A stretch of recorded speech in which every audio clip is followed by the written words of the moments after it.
Is Coach Maggie with another Soul Food Sunday. And this month we've been highlighting different women in the Bible. And they're probably not your typical ones, although last week I talked about Sarah, Abraham's wife, so she probably would make the list.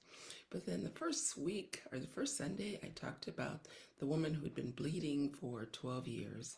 And today, a very unlikely woman, but something I think we can learn a lot from her, and that's the woman caught in adultery.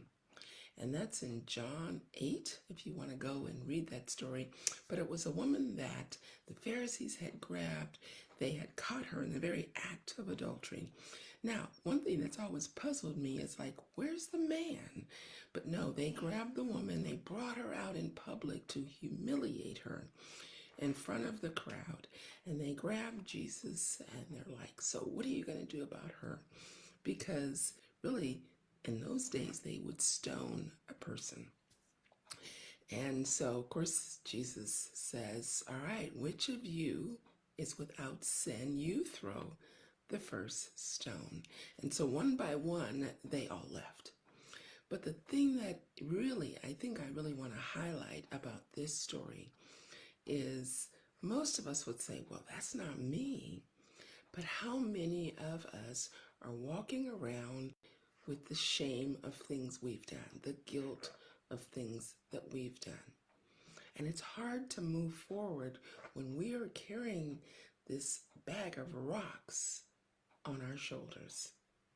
Maybe it was, you married the person that everybody says, don't. We know he's the wrong person. She's the wrong person.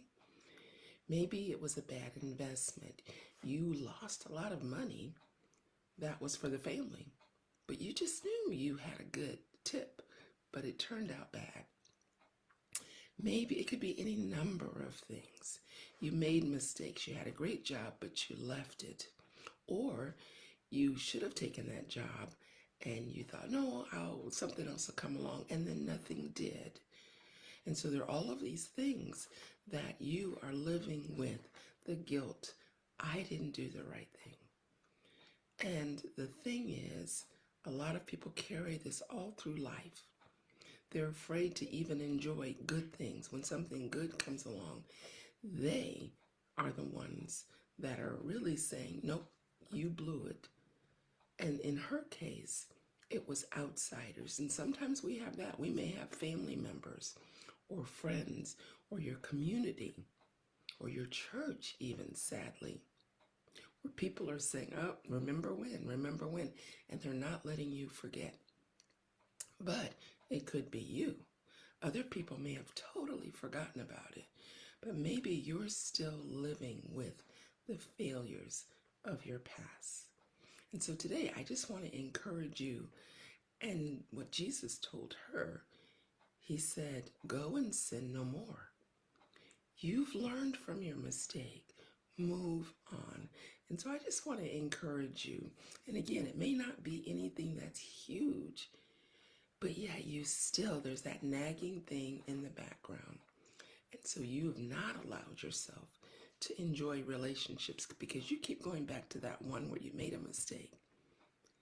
You've not allowed yourself to be creative and maybe make that attempt to write that book, start that class, do whatever, because you're still looking back to when it didn't work out. So whatever you have on your heart, pray about it and ask the Lord, is this the time? And realize he is not holding that over your head. And so guess what? You shouldn't be holding it over your head either. So again, go back and read that story. And again, we see the compassion that Jesus had on her. And he has that compassion for you today. So I just want to encourage you. So go out and be a blessing to the world. The world needs you. You have special gifts and talents that no one else has. So the world is waiting for you.